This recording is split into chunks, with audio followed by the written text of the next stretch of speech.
하나님께서 온전한 자, 정직한 자, 하나님을 경외하는 자, 모든 악에서 떠난 자라고 말씀하신 욥을 사탄이 하나님께서 그가 일할 때마다 복을 주시고 많은 재물을 얻게 했으니 그런 것이 그것들을 모두 잃게 되면 분명히 하나님을 원망할 것이라고 시비를 걸었습니다.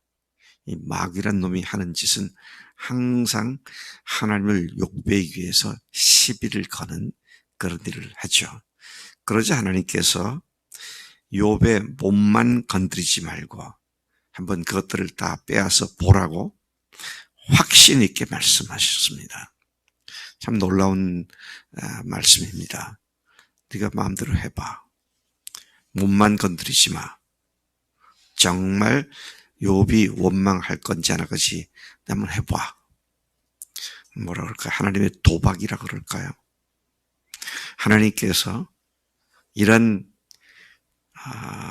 욥의 모든 것을 빼앗아 가도록 허락하시는 일을 허용하실 만큼 하나님은 욥을 철저히 믿으셨습니다. 하나님께서 우리를 그렇게 믿으셔야 되죠. 아니, 하나님 믿으시는데 우리가 그 믿음에 상하는 삶을 살아야 마땅한 줄로 믿습니다. 우리는 항상 내 생각과 내 꾀를 가지고 보다 쉽게 편하게 그냥 안일하게 넘어가려고 하는 그런 태도인데 하나님은 욥을 절대로 신뢰하셨다.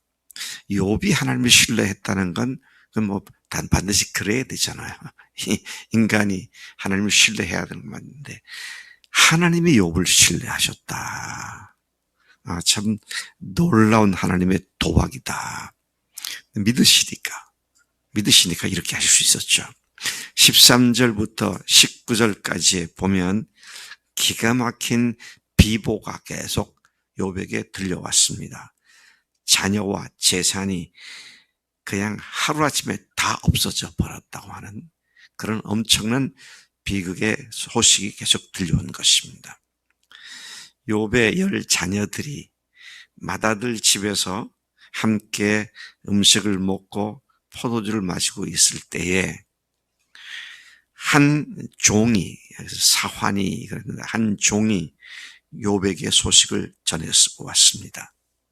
주인님, 소는 밭을 갈고 나귀는 그 곁에서 풀을 뜯고 있었는데 갑자기 스바 사람들이 습격을 해와서 그 짐승들을 빼앗고 소들을 빼앗고 그 현장에 있던 종들을 칼로 죽였고 남은 홀로 가까스로 피하여 주인께 아래로 왔습니다.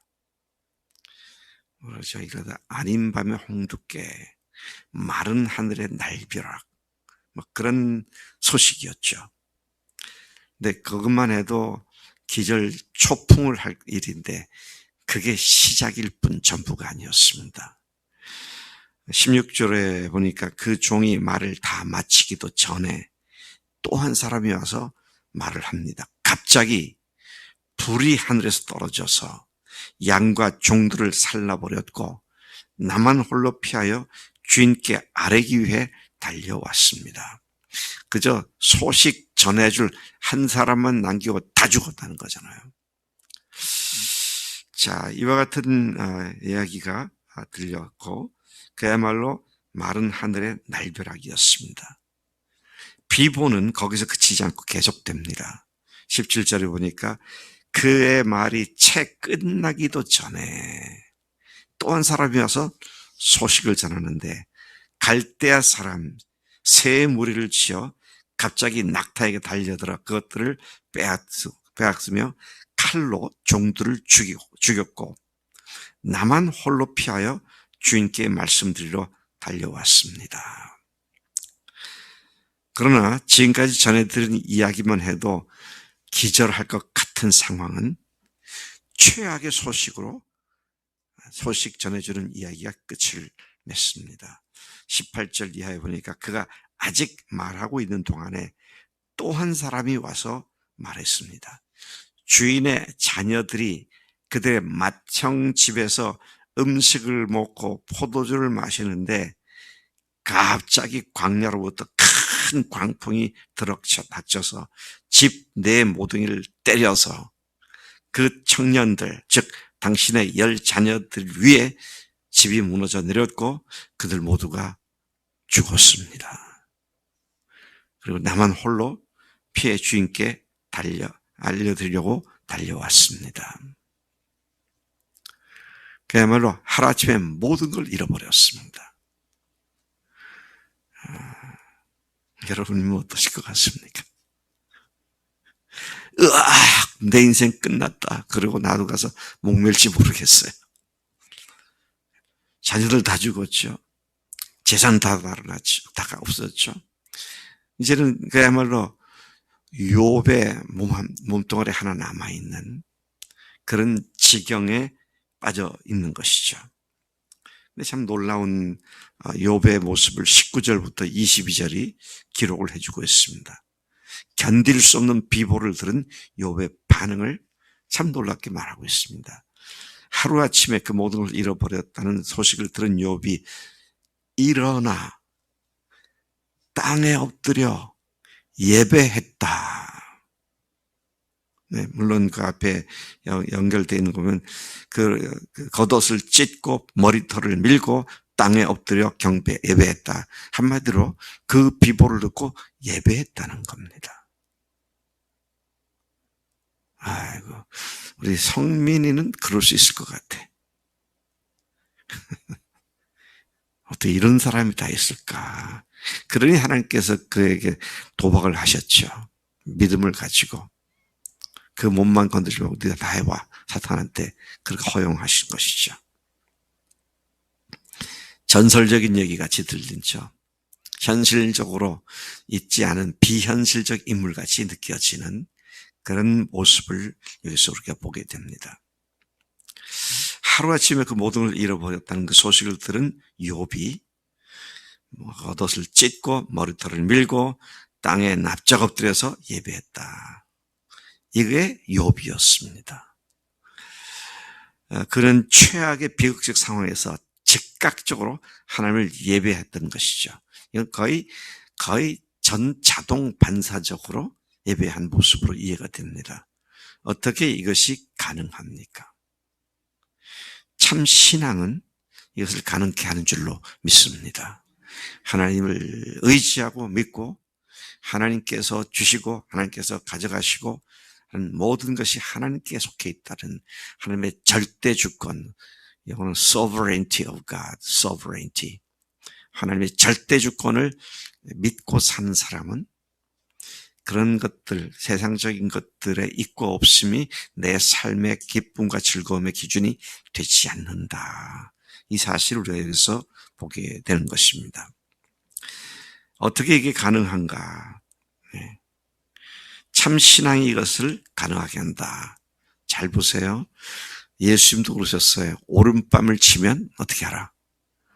왼밤을 돌려대라. 겉옷을 달라 그러면 속옷을 줘라. 억지로 오리를 가자 그러면 심리를 가져라. 가능해요? 맨정신으로 가능합니까? 사실 그리스도의 삶은 우리가 할 수 있는 게 아닙니다. 우리가 할 수 있는 게 아니에요. 성민이가 그 목장에서 나눈 걸 제가 이렇게 보고서에서 잠깐 봤는데 정말 열심히 주님 위해서 주님 앞에서 바르게 살려고 노력을 했지만 안 되더라.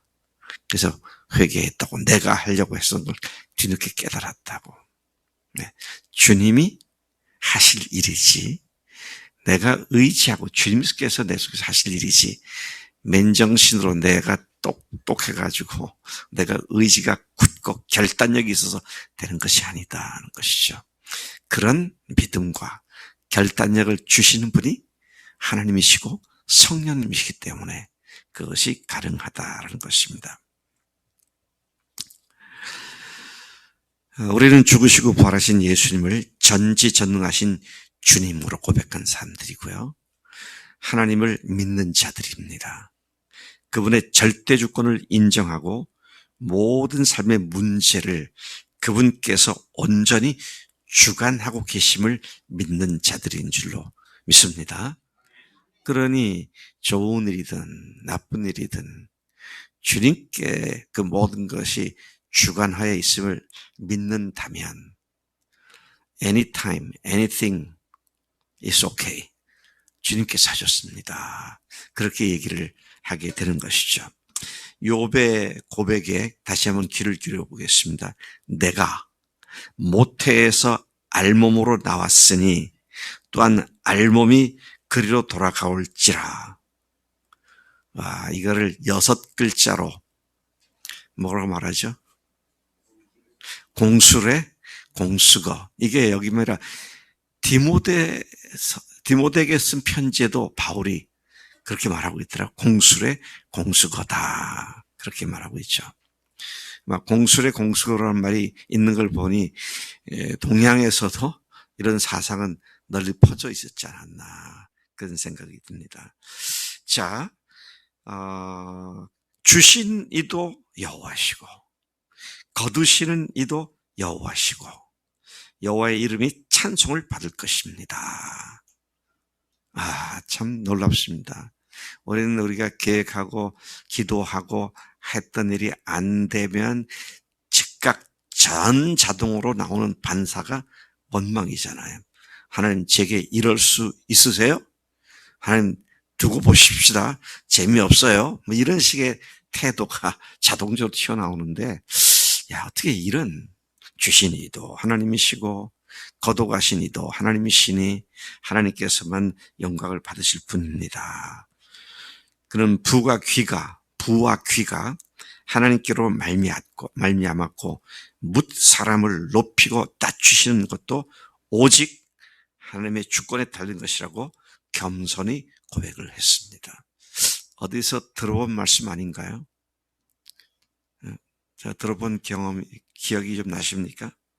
이건 다윗이 백성들을 모아놓고 백성들 앞에서 기도했던 내용 중에서 나온 말씀이기도 합니다. 역대상 29장 11, 12절에 이런 말씀이 나오죠. 여호와여 위대하심과 권능과 영광과 승리와 위엄이 다 주께 속하였사오니 천지에 있는 것이 다 주의 것이로소이다. 여호와여 주권도 주께 속하였사오니 주는 높으사 만물의 머리심이니이다. 부와 귀가 주께로 말미암고 또 주는 만물의 주제가 되사 손에 권세와 능력이 있사오니 모든 사람들을 크게 하심과 강하게 하심이 주의 손에 있나이다. 아멘. 네. 그 어떤 것도 하나님이 모르셔가지고 하나님께서 손을 놓으셔서 갑자기 이상하게 되는 일은 아무것도 없습니다. 주님께서 He is in control. 그분이 주관하시기 때문에 좋고 나쁜 모든 일에 그분은 일일이 관여하고 계시기 때문에 우리는 주님께 그 일의 결과를 어떻게 궁극적으로 끌고 가실지를 믿음으로 바라보며 찬양하는 것이 마땅한 우리들의 삶인 줄로 믿습니다. 목사님 그거 모르는 거 아닌데 아는데 잘 안 돼요. 그러니까 어떻게 해야 돼요? 철저하게 주님을 의지해야 돼요. 주님 이런 것 잘 못해요. 근데 주님께서 성령께서 능력 주시면 제가 그렇게 하겠습니다. 그럴 때 주님께서 나도 스스로 놀랄 일들을 내 속에서 하시는 줄로 믿습니다. 그러니 우리가 하나님 앞에서 사람들 앞에서 나 스스로에게 내가 잘났다고 뽐낼 게 아무것도 없죠. 주님께서 기회 주셨고 주님께서 감당할 능력 주셨고 또 그렇게 했을 때 주님께서 잘 풀리게 해주셨구나. 그것밖에 우리가 할 일이 없기 때문에 늘 겸손할 수밖에 없죠. I made it. 내가 했어. 내가 해냈어. 이게 이제 문제가 되는 거죠. 우리는 철저히 욥의 신앙을 닮아야 할 것인데 그 욥의 신앙은 철저히 하나님의 절대 주권을 믿고 그분께 겸손히 엎드려 의지하며 달려가는 그런 삶을 가능하게 하는 줄로 믿습니다. 하나님 아버지 감사합니다. 이 아침 신약에서도 구약에서도 도저히 우리가 할 것 같이 보이지 않는 것을 하나님께서는 그렇게 살라고 말씀하시는데, 하나님 오늘 우리에게 욥이라는 한 인물을 통하여 어떻게 그렇게 살 수 있는지, 절대 하나님의 주권을 인정하고 그 주권 하에 있고 또 주권 하에 우리 자신을 내 맡길 때 그것이 가능한 것을 알게 하셨으니 감사합니다. 하나님, 근원적으로 우리는 주님의 종들이고 주님의 사람들이며 주님께 순종하는 존재들이 되었사오니, 하나님 수시로 내가 다시 주인 되거나 내가 교만해지지 않도록 늘 성령님의 놀라운 능력 아래 겸손하게 우리를 붙잡아 주신 줄로 믿습니다. 이 아침에 말씀해 주신 것 감사하고 예수님의 이름으로 기도로 싸움나이다. 아멘. 아멘.